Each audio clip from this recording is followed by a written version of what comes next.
La idea con esta sesión es que ustedes puedan construir su estrategia de mercadeo, porque con el Canvas lo que están definiendo o modelando es su negocio, cómo va a ser el modelo de negocio para Alemania.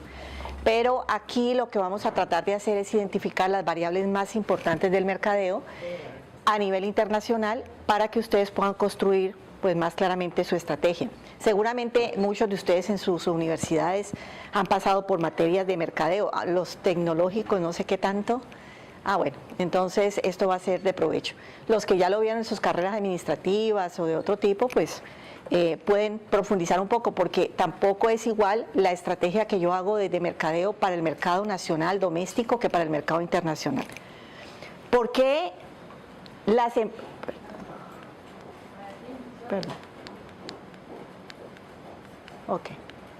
¿Por qué las empresas se internacionalizan? ¿Cuáles los motivos? ¿Cuáles son los motivos por los cuales las empresas deciden ir a otros países? Salvador. Porque reconocen una oportunidad de aportar valor, ya sea en un end comercial o en la cadena de distribución de un negocio de una empresa X en otro país. Bien. ¿Cuál puede ser otra razón? Para aumentar las utilidades. Diversificar los riesgos. Diversificar, muy bien. Entonces aquí lo tenemos. Existen razones proactivas y razones reactivas. Proactivas es cuando están basadas en la oportunidad. Cuando yo estoy buscando cosas mejores para mi empresa, pero porque hay una oportunidad y yo la quiero buscar, encontrar, o la tengo, ya la vi y digo, bueno, voy a hacer esto. Y las reactivas son aquellas que nos obligan, o sea, nos sentimos obligados a hacer el desplazamiento a un mercado internacional por razones como, por ejemplo, presiones de la competencia, mercados muy saturados, con mucha competencia en el que ya es muy difícil estar allí metido, entonces es mejor empezar a salir. Sobreproducción, puede ocurrir que ustedes, bueno, no en el caso de los servicios, por ejemplo en el caso de los productos, tienen demasiado producto que no alcanzaron a vender en ese momento o a algún cliente les quedó mal, o hay una muy buena temporada y entonces deciden que ese excedente que queda lo pueden vender al mercado internacional. Pero pues ya están con el producto listo, ¿sí? Entonces ya o lo vendo porque si no pierdo dinero. Ventas nacionales deprimidas, exceso de capacidad, ¿sí? Esta puede ser cuando tenemos la capacidad instalada, la capacidad de producción. Digamos que puedo tener tenemos un 100% de capacidad de producción, pero solo uso el 60% para el mercado local. Con ese 60% estoy cubriendo todos mis costos fijos, mis costos variables y tengo una utilidad. Pero ese otro 40% que tengo subutilizado podría generarme más utilidad, más rentabilidad, pero en el mercado local no lo consigo. Podría pensar en una estrategia para el mercado internacional con esa capacidad de producción que tengo subutilizada, ese 40%, y podríamos tener una estrategia especial para el mercado internacional que consistiría en que no afectamos ese 40% de producción con los costos fijos, porque los costos fijos ya están cubiertos por el mercado local. Podría solamente trabajar con costos variables de ese 40% más la rentabilidad que yo quiero y llego al mercado internacional con un buen precio para ser competitivo. No son estrategias de largo plazo, son estrategias ni para mantener mucho tiempo, son estrategias de corto plazo porque una empresa tampoco puede mantenerse trabajando de esa manera. Lo ideal es que esos costos todos sean repartidos en toda la producción. Pero para entrar a un mercado internacional esa puede ser una buena estrategia. Sin embargo, es reactiva porque ya tengo no estoy mirando ninguna oportunidad en el mercado, sino que estoy saliendo de una necesidad de adentro hacia afuera. No estoy mirando lo que el mercado necesita, ni qué bueno llegar a satisfacer una necesidad, sino que como este es el problema que tengo yo en mi planta en este momento, tengo que ocuparla. Sí, son más necesidades. Y proximidad. La proximidad de otros es cuando nosotros tenemos mercados naturales. Los mercados naturales, por ejemplo, para ustedes son Centroamérica.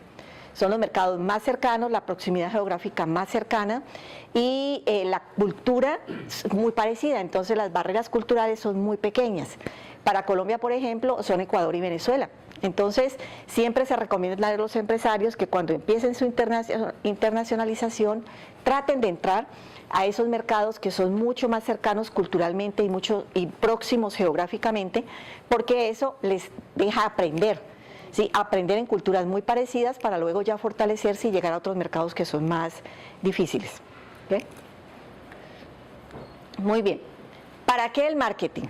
Ya hablando de las razones de internacionalización, ¿por qué hacemos marketing? ¿Para qué sirve esto? Marketing o mercadeo.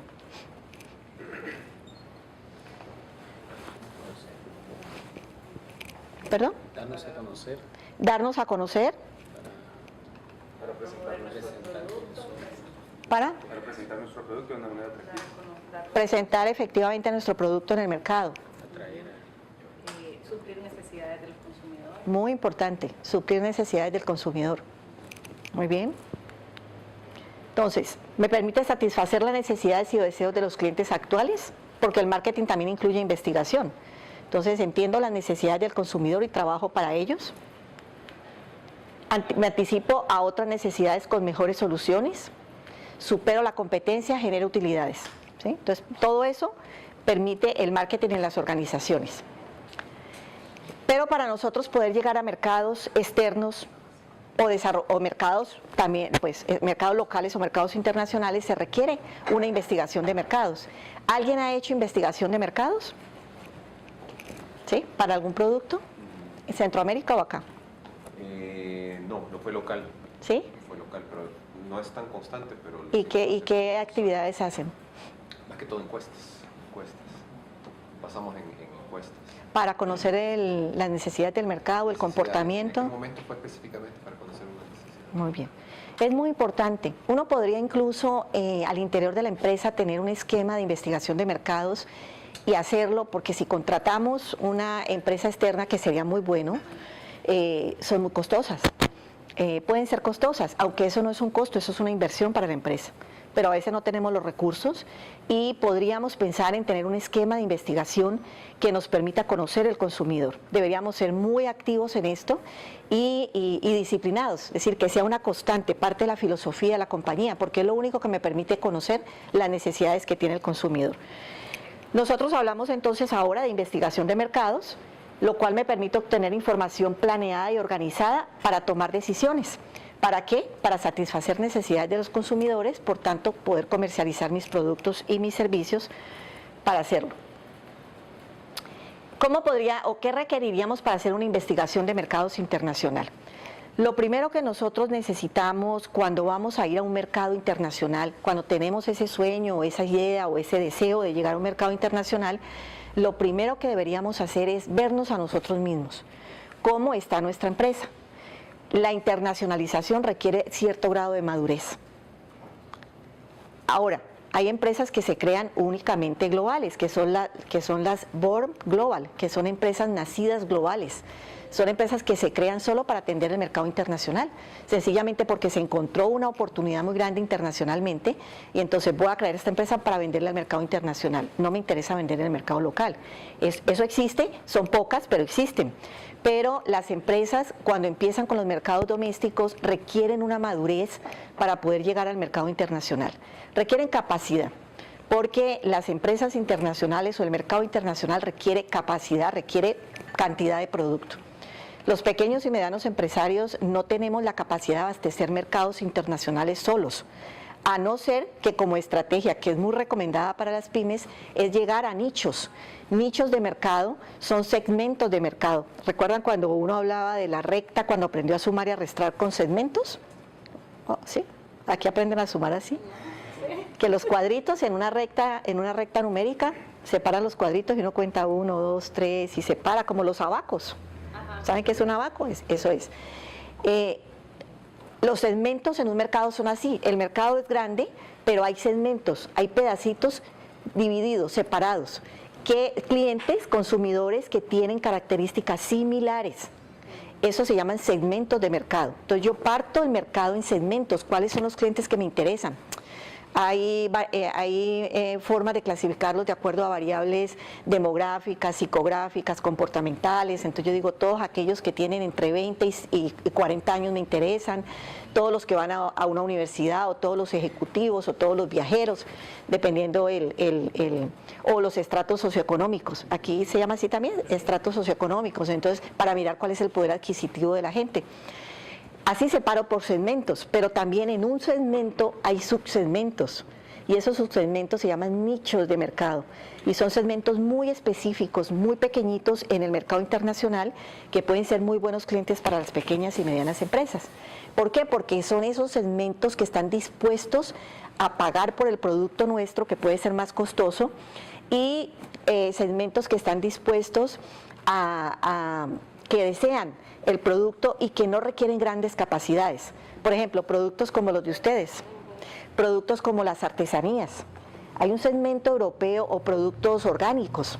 Hay un segmento europeo que uno puede escoger un segmento pequeño, va a costar más porque son productos artesanales, hechos a mano, exclusivos, uno no es igual al otro, eso lo valoran mucho.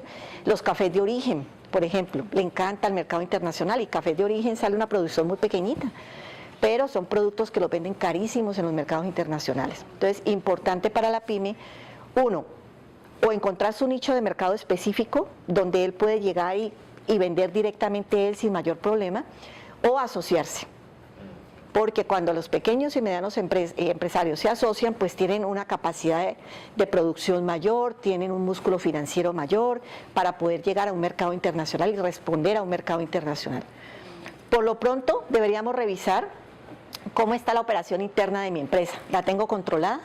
¿Tengo el recurso que necesito? ¿Soy capaz con el mercado local? ¿Entiendo lo que está pasando en el mundo? ¿Cuáles son las ventajas que tiene? ¿Cuáles son sus ventajas en el país? En el término de la industria, ¿cuál es su participación de mercado, por ejemplo? ¿Qué tan fuerte es usted en su país? ¿Es un líder en su país? Entonces, entienda su posición local, ¿sí? Ubíquese para saber cómo está. ¿Cuál es la habilidad de la gente de su empresa? El recurso humano. ¿Tiene suficiente recurso humano para atender las necesidades de un mercado internacional? Aquellas empresas que requieren, por ejemplo, que están ofreciendo, aquí creo que ninguna, están ofreciendo una extensión de la empresa en Centroamérica, es decir, una extensión de mano de obra.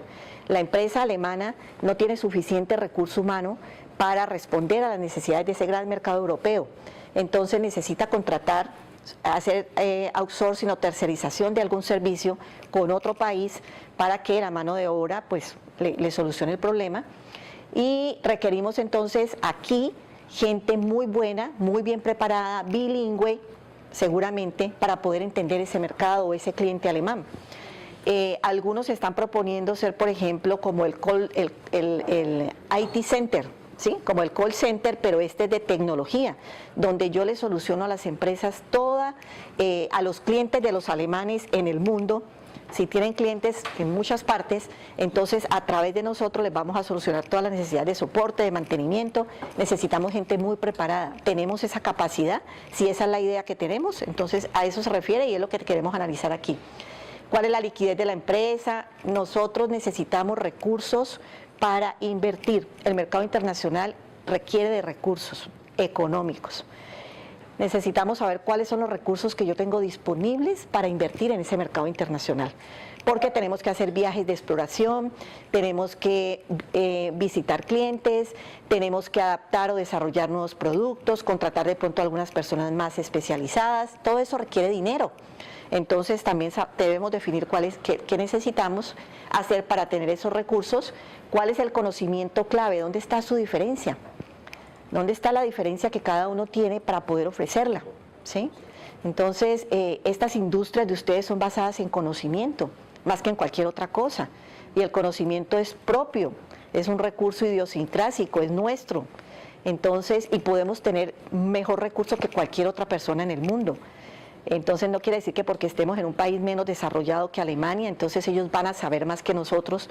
Quizá no, nos podemos llevar sorpresas. Yo he estudiado en otras partes del mundo y cuando uno llega a estudiar se da cuenta que uno es bueno. Y hay diferencias y se ve que el latinoamericano, quizá por todo lo que nos ha tocado vivir, porque la vida tampoco ha sido tan amable con nosotros, de recursos restringidos, y hemos salido adelante y nos hemos adaptado y somos flexibles y somos capaces, y te encuentras con un par de otro país del mundo que estudió lo mismo que tú, pero que están haciendo otro estudio más avanzado, y no somos diferentes, somos buenos.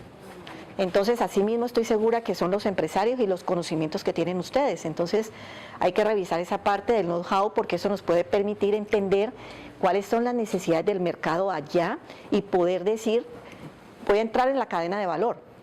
No voy a entrar a llevar mi producto. No voy a venderles nada de lo que yo tengo aquí. Voy a conocer qué necesitan ellos y yo soy capaz de hacerlo mejor. Entonces, importante conocer eso. Y la capacidad ociosa de la que ya hablamos, ¿realmente tengo capacidad para atender el mercado internacional? ¿Y qué tal si me llaman y me dicen, mándeme tan cantidad, podemos hacerlo, podemos responder? Entonces, por eso tenemos que saber qué puertas estamos tocando también allá. Bueno, otra cosa que necesitamos saber, esto de mi empresa, mis recursos, su país, las relaciones entre su país y el otro. Entonces, ¿qué acuerdos comerciales hay con el otro país al que yo quiero llegar? Es importante porque es lo que nos ayuda a ser más competitivos en términos de disminución de barreras comerciales, barreras arancelarias o barreras pararancelarias. Cuando hablo de barreras arancelarias me refiero a dinero, a impuestos que el otro país cobra por la entrada de mi producto. Independientemente de los impuestos locales del otro país y de los impuestos locales en mi país, hay unos impuestos adicionales que se llaman aranceles. Y los aranceles consisten en tarifas en las que está grabado mi producto. Es una medida un poco proteccionista de los mercados para proteger su industria local, nacional. Es peaje. Ajá. Sí, es el peaje que usted paga para poder entrar allá. Los acuerdos comerciales, los tratados de libre comercio propenden por eliminar esas barreras arancelarias para que, pues si estamos haciendo un negocio y somos amigos, pues ayudémonos. Yo no le cobro a usted por la tecnología y usted no me cobre por los productos agrícolas, ¿sí? Entonces nos hacemos beneficio a ambos. Para eso son los tratados. No siempre empiezan con arancel cero. Es posible que empecemos con aranceles altos, pero como los acuerdos se firman para 10 años, 5 o 10 años, en la medida que pasa el tiempo se van desgravando las partidas arancelarias hasta llegar a cero. Pero hay otras barreras que son quizá más difíciles de cumplir, que son las pararancelarias o no arancelarias, que son barreras que no tienen que ver con impuestos, con dinero, sino por ejemplo normas técnicas. Eso es importante en Alemania, ¿verdad? Las muchísimo, esas son muchísimo, las más difíciles. Muchísimo. Por lo menos deberíamos pensar en tener la CE, que es la de conformidad europea, que es la que me permite, la primera, y cuando tu producto dice que es CE, que tiene ese sello, quiere decir que puede entrar a cualquier país de la Unión Europea y que está cumpliendo. Sin embargo, ya que se los había dicho, existe un arancel externo común que cobija a todos los países de la Unión Económica Europea, que hay que cumplir, y el CE me sirve para eso. Pero cada país en Europa de la Unión Económica Europea que está allí tiene sus propios requisitos también, propios. Entonces tenemos que cumplir los comunes y luego mirar exactamente el país qué es lo que tiene. Ahí era donde les decía que entrar a Alemania es como un regalo, porque si logramos entrar a Alemania, logramos entrar a cualquier otro país de Europa, porque es de los que tienen las regulaciones más exigentes.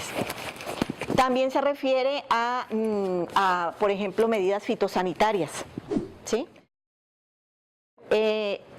También tenemos, bueno, moneda y transporte, pues cómo funciona allá, cómo funciona aquí en nuestro país, qué moneda tenemos, porque vamos a tener que hacer cambios para saberse pues cómo nos va a favorecer o no el tema de la exportación.